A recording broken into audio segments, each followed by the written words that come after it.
శుభోదయం. నా పేరు జ్ఞానప్రియ. నేను 3వ తరగతి చదువుతున్నాను. మా పాఠశాల పేరు కృష్ణారెడ్డి శ్రీ చైతన్య చిల్డ్రన్స్ అకాడమీ పాఠశాల.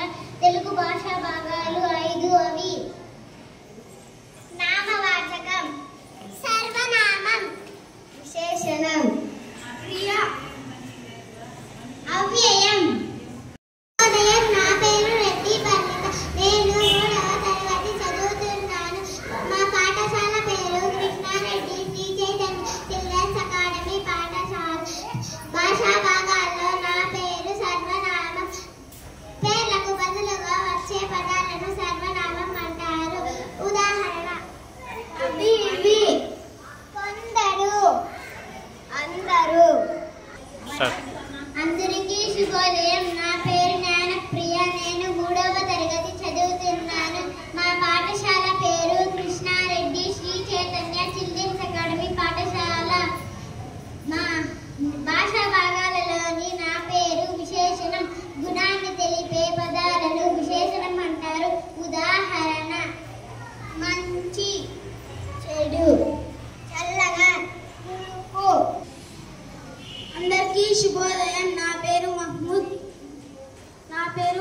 నేను 3వ తరగతి చదువుతున్నాను. మా పాఠశాల పేరు కృష్ణారెడ్డి శ్రీ చైతన్య చిల్డ్రన్స్ అకాడమీ పాఠశాల. భాష భాగాల్లో నేను క్రియ, పనిని తెలిపే పదాలను క్రియ అంటారు. ఉదాహరణ: వచ్చారు, వెళ్ళారు, తిన్నారు, చదివారు.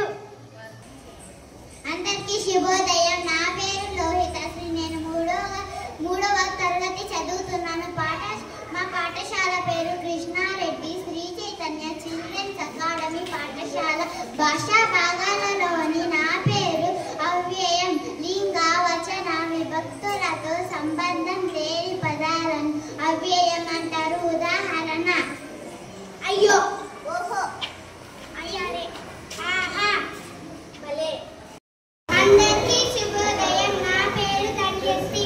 నేను 3వ తరగతి చదువుతున్నాను. మా పాఠశాల పేరు కృష్ణారెడ్డి శ్రీ చైతన్య చిల్డ్రన్స్ అకాడమీ పాఠశాల. భాషా భాగాల్లో నా పేరు నామవాచకం. పేర్లను తెలిపే పదాలను నామవాచకం అంటారు.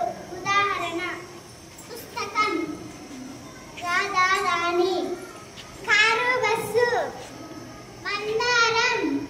అందరికీ శుభోదయం. నా పేరు రెడ్డి పర్ణిక. నేను 3వ తరగతి చదువుతున్నాను. మా పాఠశాల పేరు కృష్ణారెడ్డి శ్రీ చైతన్య చిల్డ్రన్స్ అకాడమీ పాఠశాల. భాషా భాగాల్లో నా పేరు సర్వనామం. పేర్లకు బదులుగా వచ్చే పదాలను సర్వనామం అంటారు. ఉదాహరణ: అవి, ఇవి, కొందరు,